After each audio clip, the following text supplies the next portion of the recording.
Alors bonjour, bienvenue dans ma chaîne aujourd'hui. C'est toujours un plaisir de vous accueillir. Alors mon nom c'est Gisèle, si vous ne me connaissez pas. Et je vais vous demander de vous abonner si vous n'êtes pas encore abonné. Si vous venez de découvrir ma chaîne, partagez la vidéo, likez la vidéo et faites-moi des commentaires dans la vidéo. Ok? Et restez jusqu'à la fin s'il vous plaît. Alors aujourd'hui je vais vous parler d'un événement qui s'est produit en Afrique du Sud. Récemment, qu'est-ce qui s'est passé? Il y a un vieux monsieur, un vieux de 17 ans, 77 ans, qui a tiré sur une femme noire qui était avec son copain en train de pêcher. Et donc, ils étaient à la rivière en train de passer du beau temps ensemble, un couple de noirs. Alors, qu'est-ce qui se passe? Le vieux arrive là et il fait quoi? Il tire sur la femme. Et qu'est-ce qu'il dit?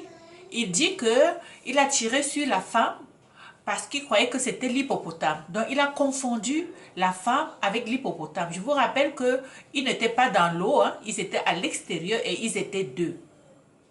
Et la chose qui est bizarre dans cette histoire, c'est que le copain a fui et s'est caché. Ok? Donc, il a fui, il s'est caché. Pour ceux qui ne connaissent pas l'Afrique du Sud, bien ceux qui en ont entendu parler un peu de l'histoire de l'Afrique du Sud, vous savez que l'Afrique du Sud est un pays qui a été pendant plusieurs années sous le coup de l'apartheid. Ok, en Afrique du Sud, c'était le racisme pur où les Blancs et les Noirs ne pouvaient pas cohabiter. Il y avait le quartier des Noirs, il y avait le quartier des Blancs. Les Noirs, même pour se déplacer, de sortir de leur ville pour aller ailleurs, il fallait qu'ils aient un visa. Ok, donc ça c'était jusqu'à ce point-là en Afrique du Sud.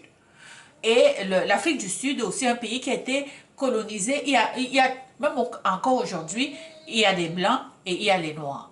Et les Blancs, pendant des années, c'est les Blancs qui détenaient toute la richesse. Et je pense que même aujourd'hui, même si l'apartheid a disparu avec l'arrivée de Nelson Mandela, Nelson Mandela n'a malheureusement pas pensé à répartir la richesse parce qu'il aurait pu, lorsqu'il est devenu président, dire que la moitié des richesses des Blancs, ça allait être redistribué comme Mugabe avait fait au Zimbabwe. Moi, je pense que cela n'aurait pas été une mauvaise idée. Parce qu'aujourd'hui, même si l'apartheid n'existe plus, les Blancs détiennent je dirais 90% de la richesse.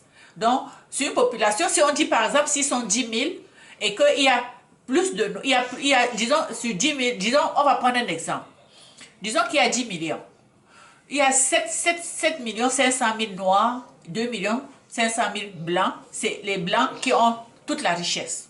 OK? Les noirs n'ont que 10%. 10%, c'est même généreux. Alors, tout ça pour revenir à notre sujet. Qui revient sur le fait, et je ne sais pas qu'est-ce que vous pensez quand on vous dit que quelqu'un tire sur un être humain et dit que cet être humain était pour lui un hippopotame. Est-ce que c'est parce qu'il veut dire que, parce que déjà là-bas en Afrique du Sud, ils appellent les femmes noires les hippopotames, parce qu'ils disent qu'elles sont grosses, elles sont obèses. C'est comme ça qu'ils les appellent déjà en Afrique du Sud. Ok, donc par rapport à ça, est-ce que vous croyez vraiment que ce monsieur, il a tiré sur cette femme en croyant vraiment que c'était l'hippopotame? Je vous rappelle qu'elle n'était pas dans l'eau, elle était à l'extérieur.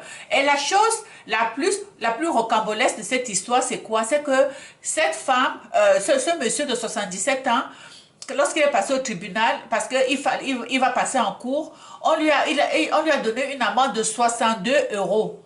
62 € qu'il va payer et il est en liberté en attendant de passer au tribunal. Donc, il n'y a rien là parce que ça va dire on lui a donné une liberté provisoire en disant qu'on va mener les enquêtes. Vous croyez qu'il y aura une issue favorable en faveur de la noire?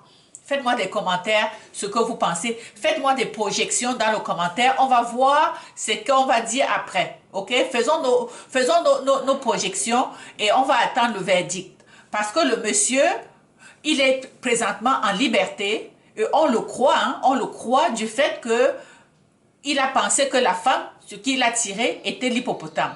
Et le monsieur qui a fui, qu'est-ce que vous pensez aussi de cet homme, de ce gars qui sort avec sa femme? Ils arrivent. Il y a un tir, il fuit, il se cache.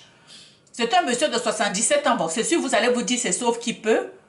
Mais moi, je pense qu'un homme courageux, il aurait essayé de trouver le moyen de désarmer le monsieur. Je ne sais pas, je dis ça comme ça, mais dites-moi en commentaire ce que vous pensez qu'un homme, qu'est-ce que vous aurez fait dans la situation? Un homme de 77 ans qui est là, qui tire, vous fuyez, et puis vous vous cachez, vous sortez après pour dire que vous avez vu ceci, vous avez vu cela. Bon, on peut aussi dire qu'il s'est caché pour servir de témoin. Mais pour moi, c'est un signe de lâcheté. Mais qu'à cela ne tienne, c'est mon opinion. Parce que quand tu sors de là, tu as un homme qui se met debout devant une situation. Là, tu dis, voilà un vrai homme. Moi, c'est mon point de vue. Quel est la vôtre? Quel est votre point de vue? Qu'est-ce que vous pensez de cette situation? Est-ce que vous croyez que c'est un geste raciste? Hein? Parce que c'est l'historique. Hein? Un pays qui est foncièrement raciste, l'Afrique du Sud, c'est pas différent des États-Unis, là.